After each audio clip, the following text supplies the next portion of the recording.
Quanta matematica c'è nella musica e quanta musica c'è nella matematica? Perché questa domanda? Beh, chi mi conosce sa che ho un'anima matematica e un'anima musicale. Scrivo libri, seminari, sempre su questo argomento, sul binomio. A proposito, uscirà un mio nuovo libro fra poco, poi vi dirò. Tra la matematica e la musica. Ho una doppia formazione, insomma, ho studiato tanto e vi consiglio di studiare tanto perché più cose sapete, meglio è, meglio potete affrontare dei discorsi. La musica non è solo lo strumento. Quelli che vogliono fare i chitarristi, gli strumentisti, ok, però poi c'è tutt'altro mondo, c'è la produzione, c'è l'arrangiamento, c'è chi fa i software musicali, se ne parla poco, quindi i programmatori, non i programmatori, quelli sintetizzatori, ma i programmatori proprio che scrivono codici di programmazione per fare, che ne so, Logic, Pro Tools, o per fare dei plugin, per fare delle DSP, insomma, c'è un mondo dietro che è tutto matematico. Quindi io nel 2006, quando mi laureai in informatica, feci una tesi sull'intelligenza artificiale, nel 2006, intelligenza artificiale e musica, ci credevo solo io e il mio prof, ora in realtà, come ben sapete, chi usa Suno sa che, insomma, l'intelligenza artificiale funziona. Ora, l'intelligenza artificiale che cos'è? È tutta matematica, questa è la mia tesi, vedete?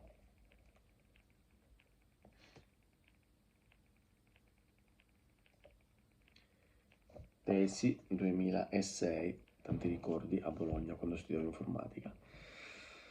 E da lì parte la mia, insomma, la mia ricerca, ho dedicato dischi, libri, io la mia vita è dedicata solo alla musica e alla matematica, quindi Pitagora, che tutti conosciamo come, insomma, il teorema di Pitagora, ma Pitagora fu il primo a scoprire la musica perché capì la regola dell'ottava, della quarta e della quinta, e nei seminari lo dico, cioè lui capisce esattamente qual è la differenza tra un'ottava, una quinta e una quarta, quindi do sol, do fa, ok? Dice, la differenza è semplicemente la frequenza di una nota, quindi se ad esempio abbiamo un do 200 Hz, l'ottava sarà 400 Hz, cioè il doppio. Se abbiamo un do 200, i due terzi ci dà una quinta, se abbiamo un do 200, i tre quarti ci dà una quarta. Quindi è una corda che si divide in proporzioni. Quindi Pitagora capisce questa cosa ed ecco che da qui parte la matematica, tutto quello che ci sta dietro la musica. Anche perché anticamente la musica era vista come una scienza nel quadrivio, quindi musica e aritmetica, geometria, astronomia facevano parte di un'unica anima, di un unico corpus e la musica era inclusa nella parte scientifica, nel quadrivio.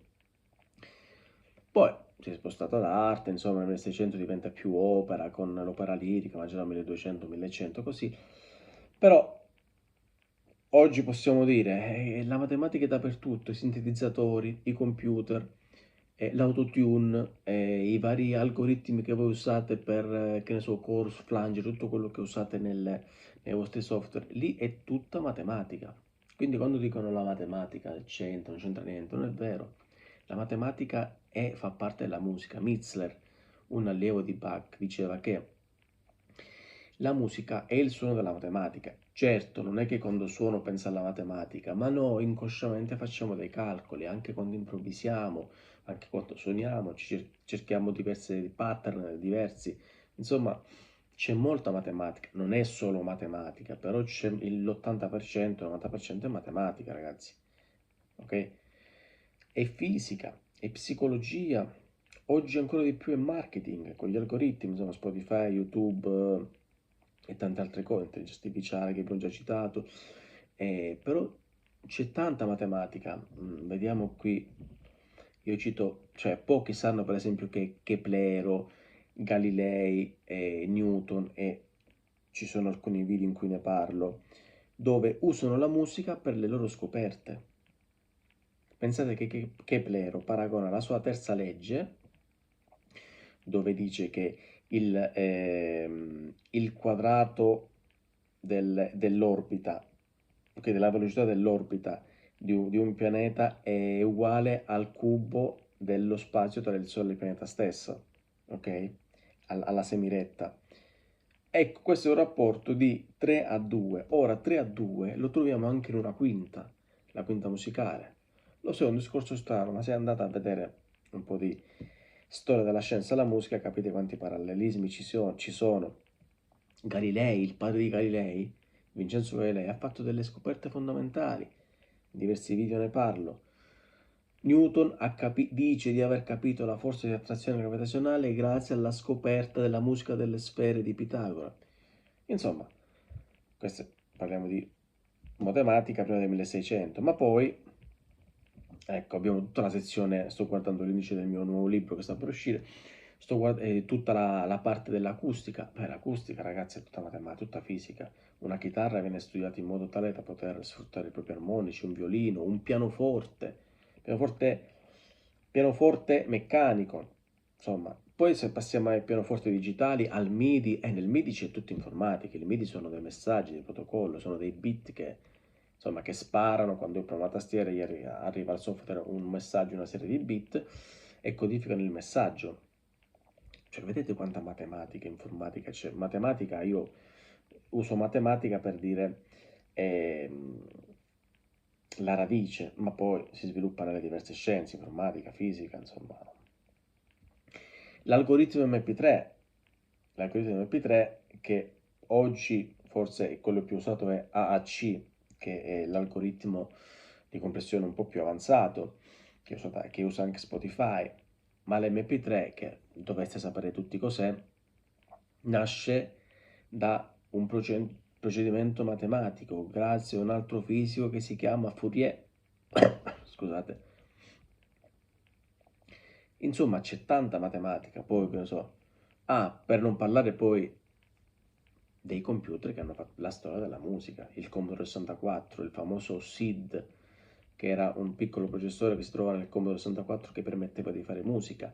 I videogiochi prima, partendo da Pong, non avevano musica, avevano solo bip bip bip dei rumori che erano fatti grazie all'hardware, ok? Poi sono state inserite insieme al processore altri processori che vengono chiamati coprocessori che permettevano di sviluppare l'audio, per esempio questo ve lo ricordate, no? Ta ta ta ta ta ta ta. Ecco, questo è stato programmato in codice assembler, per i più tecnici insomma così, però è stato programmato da un programmatore, anche se il brano è stato composto da uno che ne sapeva sia di informatica che di musica, ok? Condò si chiamava il compositore. Tutto questo, ragazzi, questo è matematica e musica, scienze e musica, informatica e musica, è tutto musica e qualcosa. Vediamo, vabbè, i CD-ROM sapete che eh, c'è un raggio ottico, ok, che legge dei dati. CD-ROM sono 0 e 1, 0 e 1. Quella cosa è musica che viene letta da un processo di traduzione binaria, ok? Poi vediamo, vabbè, campionamento, quantizzazione, ma qui è inutile, neanche ve lo dico il campionamento a livello teorico è una cosa, il campionamento come viene usato poi, quello comunemente detto campionamento, i bit in America è un'altra cosa, cioè nel senso che prendono dei pezzi, vengono campionati, cioè vengono memorizzati e vengono riusati. Il campionamento di una scheda audio è una cosa un po' di, cioè è simile ma è una cosa un po' più matematica. Però sono sempre dei processi, delle frequenze, delle piccole porzioni che si prendono, quindi abbiamo sempre dati, numeri, rette, geometrie, così. Poi, beh, fino ad arrivare all'attuale autotune di cui abbiamo parlato, ho fatto un video spiego in cui funziona l'autotune, per non dire tutta la matematica e gli algoritmi che ci sono dietro. Uno dice sì, metto l'autotune, ok, metto l'autotune, seleziono la tonalità, sì, ma dentro quella scatoletta, ragazzi, ci sono numeri, ci sono solo numeri. Ok. E poi cosa c'è? Ci sono anche dei codici di programmazione, ad esempio ce n'è uno di Sonic Pi che io uso ogni tanto, permette di programmare musica. Chi programma in Python, ci sono delle librerie musicali per il suono, insomma, l'intelligenza artificiale, ragazzi, qui è proprio la creatività che è la creatività interdisciplinare. Nell'intelligenza artificiale c'è psicologia, sociologia, filosofia, statistica, matematica, informatica, fisica. Ci sono tutte queste materie unite, perché nel processo di i famosi machine learner, cioè queste macchine che imparano, lì non c'è solo matematica, ma c'è anche probabilità, ma c'è anche statistica, poi c'è anche un giudizio psicologico, perché gli LLM, cioè i modelli che permettono di scrivere le parole, quindi sia parole che suono la stessa cosa, hanno un aspetto psicologico, un aspetto umanistico, quindi c'è anche tanta matematica lì. E tanti scienziati poi, insomma, ho il capitolo scienziati, erano musicisti. Einstein suonava il violino, Planck, se non sbaglio, il pianoforte e il contrabbasso. Chi? Keplero si dice fosse un cantante, Pitagora la lira. Tanti scienziati e soprattutto astronomi suonavano perché c'era una connessione tra la musica, la matematica e l'universo, quello di cui parlava Pitagora nella musica delle sfere. Cioè, l'universo è un mondo, è un'anima. Questo universo come si manifesta? Si manifesta tramite la musica. Ora, la musica come si manifesta in noi o nel corpo, nella vita, tramite la matematica. E di questo se ne parla nel film Incontri ravvicinati del terzo tipo.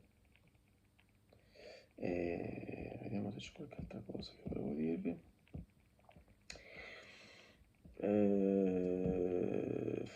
No, no, no, no, no, no, no. Però in questo film, che non mi ricordo del 60-70, si parla proprio di questa cosa che vi sto dicendo, della musica delle sfere, cioè degli umani che incontrano gli alieni. Come comunicano? Comunicano tramite musica. E la frase era tararatata, la, diciamo il tema principale.